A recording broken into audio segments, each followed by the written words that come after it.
the Salento Peninsula. Located in Puglia, it is the heel of Italy. The peninsula is known for its endless coastline and azure seas.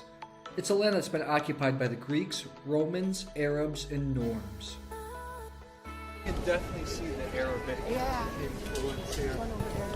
The sun-baked plains of the region produce close to half of Italy's olive oil. In the past, the region was known for producing massive amounts of bulk wine. But now, that's changing. There's a quality wine revolution happening in Salento, backed by passionate producers. Join us as we go behind the scenes and dig deeper into the food, wine, and people behind the new Salento. It's all in the latest episode of Exotic Wine Travel.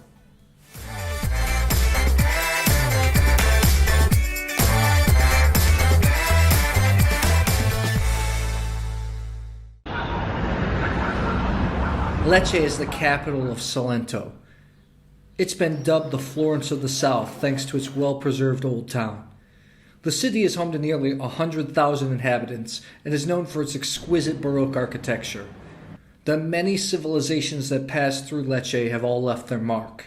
It's here that we meet up with our guide for the week, Stefano Spagnolo of Salento Wine Tour and Salento Wine Shop. He's a man that is enthusiastic about the food and wine of his homeland. After the city tour, he takes us to his house for a couple of specialties from Puglia. First up, fresh burrata cheese made of mozzarella and cream. Next is a local pasta that's found all around the world. Pasta or orecchiette with rape. This is a typical dish of Salento. This ear-shaped pasta soaks up the sauce perfectly. Our trip's off to a delicious start. Southern Italians are crazy about their pastries, savory and sweet. Our local favorite is the rustico, a specialty of Lecce. It's made with tomato and cheese, wrapped in a phyllo dough. It makes a perfect breakfast. We need it because the usually sunny Salento Peninsula is cloud-covered and rainy today. Our first stop is Tenute Eméra, founded by Claudio Quarta, who produces wines in Salento and Campania. Their Primitivo di Manduria made Wine Spectator's Top 100 Wines of 2016. His daughter Alessandra is now taking over the estate and has agreed to give us a retour. It's a retour because we first visited the estate during the summer of 2018, when the vineyards were green. The vines are less than a kilometer from the Ionian Sea, and you can easily find fossils in the vineyards. Claudio used to be in biotech and started an experimental vineyard project with the Italian government. We have the collection of biodiversity with over 500 different varieties from all the Mediterranean area. Can you list a couple of the countries that you work with? Like Georgia, Turkey, Greece, even Italy, even forgotten varieties from southern Italy. We revisit the cellar with Alessandra and find it exactly as we remember it. Clean, orderly, and tourist-friendly. She tells us about the philosophy behind the estate and why she wanted to take over. So give emotions to people who taste wines. That was his mission. And be able to attract new consumers to these areas due to the wines. My father decided to change his life when he was about to turn 50. So he came here to look for the best area. What I like about wine is that it's also a mean of spreading culture. I was working at UNESCO, so I really loved the idea of managing culture. But then one day I went to Vinitaly and I saw what my dad had built and the philosophy that was behind it, and I was just astonished from how beautiful and full of energy and colors and stories and flavors the world of wine is. In nearby Salice Salentino, the family has a project called Cantino Morris. The cellar has a museum and produces only one wine, which is one of our favorite examples of Negroamaro, the Moros Salice Salentino Reserva. So this is the 2016, which is what we're presenting right now. It's brand new. You're among the first ones to taste it. I really like the nose. It's very spicy, but you got a ton of fruit as well, black and red fruit, both of them. It's earthy. Yeah, really smooth entry on the palate, and then the tannins grips you, but really softly. We're hungry and now it's time to eat. Alessandra takes us to nearby Osteria di Monachizzo. It's a humble place run by a couple who produce traditional plates from Salento. Historically, this was a poor region, so people had to use alternatives to meat, like this tagliatelle with chickpeas. Without the meat, the chickpeas still gives this roundness and savoriness to the food.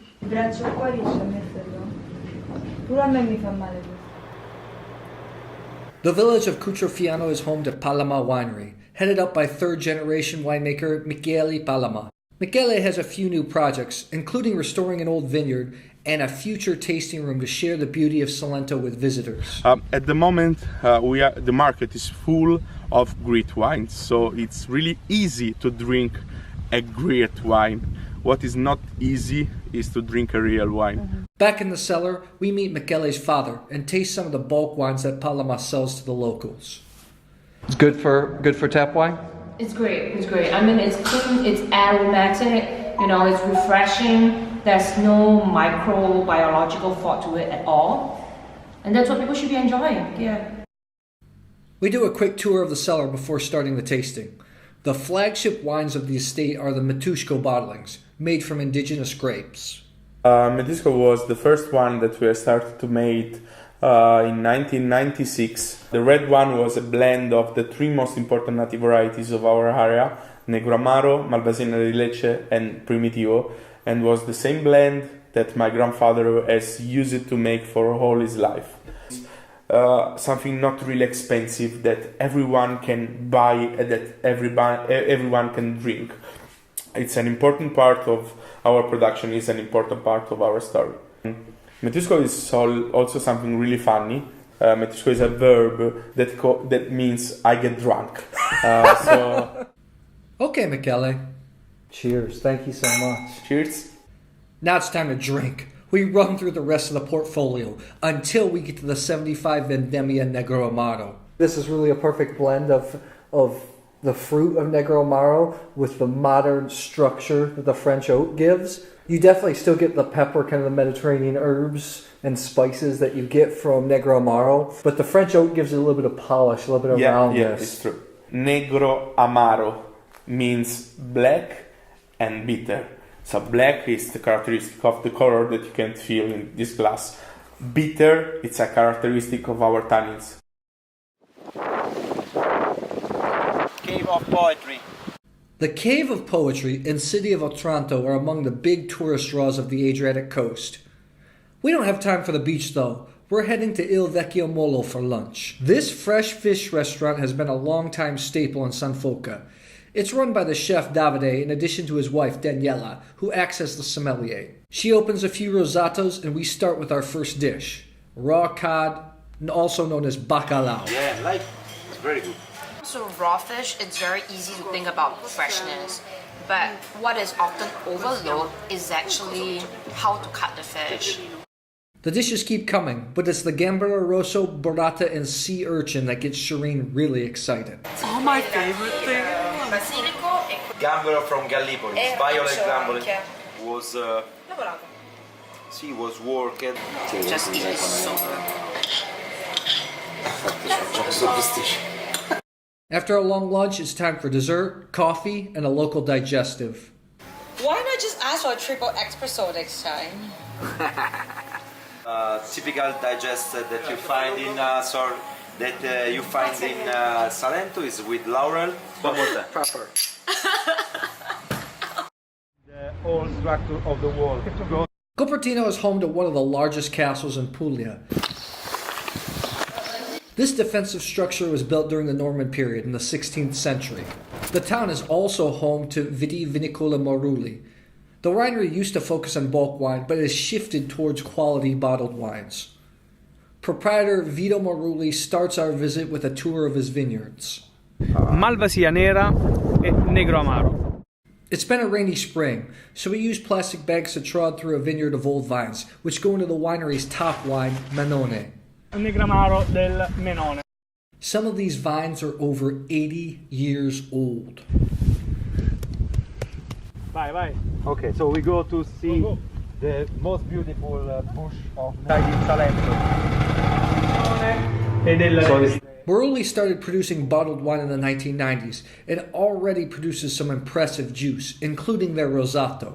What's really special and makes it what people call the gastronomy rosato here is because it's got really nice weight in the mouth. When it enters, it's very expressive, it's got intensity, it has a weight in the mouth, and when it's made from Negroamaro, it has a bit of the hint of spiciness that's just beautiful.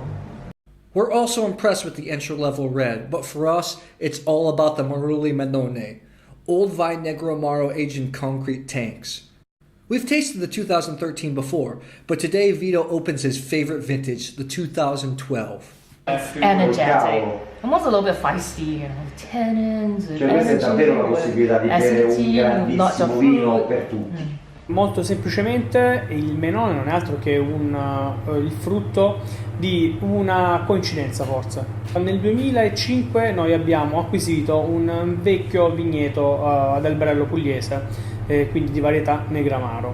Dalla nostra prima vinificazione, quindi dalla nostra prima vendemmia, ci siamo resi conto che questo vigneto portava con sé un patrimonio che difficilmente riuscivo a riscontrare negli altri Negroamari vinificati e vendemmiati all'interno della nostra azienda. It's a wine that Stefano also loves. It's incredible. You like Menone? I like Menone. This is, for me, Menone time. It's got a beautiful coriander seed, Jerusalem choke, very complex aroma. On the palate, it's very precise. It's surprising for a Southern Italian wine you're thinking about finesse, but finesse is what you get here. The finesse and the tannins go hand in hand from the front palate to the end, and the cherry, the silkiness follow you through the palate. Questo Negroamaro a me mi ha sempre entusiasmato per un semplicissimo motivo, per la sua autenticità e per il suo legame con il territorio. Il territorio del Salento, un territorio baciato ai due estremi dai due mari, lo Ionio e l'Adriatico, che regalano a questa terra sapidità. The two dominant things that stand out on the Salento Peninsula are old olive trees and abandoned plantations, which are also known locally as a masseria. While several people have converted these old farms into wineries or hotels, many are still abandoned. They make a great opportunity to improve tourism in the region. One winery has taken advantage of these structures, Santi Dimitri. It's another estate that has long produced bulk wine and has now begun to focus on bottled wine. Proprietors Carlo Martin and Eduardo Vallone meet us. Carlo Martin shows us around the estate and wine shop before we start the tasting. Santi Dimitri's portfolio includes fresh and easy-drinking wines made from local grapes, in addition to Fiano. Carlo Martin talks about the new trends he sees in wine consumers. Customers are more educated in terms of wine knowledge, and this is important because it's also this is a challenge for all producers to increase quality. The Santi Dimitri Fiano immediately catches our attention. We start with two recent vintages. Also distinct bitterness on the finish, but really complemented well and balanced by the fruit still. It still has the prettiness, the freshness, the acidity, the citrus, still a little bit of the floral note, and then round up by honey. Carlo Martin sees our enthusiasm and goes to the cellar to find some older vintages of Fiano. These are fresh wines made in stainless steel, not intended for aging.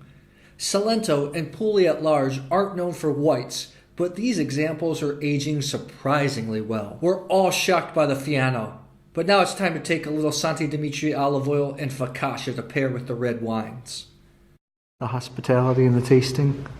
While their company has been around for centuries, Santi Dimitri has only begun to bottle wine. We started in '96 with a lot of investment in research and development, just to recover the traditional varieties of grapes grown in this area.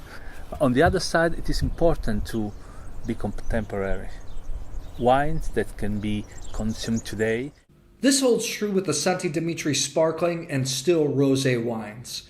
Eduardo reveals what he loves to pair these with. On the finish, that spiciness, and this really refreshing bitterness on the finish that I absolutely love. That has to do with the Negroamaro. Negroamaro tends to be quite spicy. As I said, it's a dry rosé, so the dry note of the wine matches very well, and the high acidity in the wine matches very well with the sweeter notes in fish. So that's why I personally prefer this kind of pairing.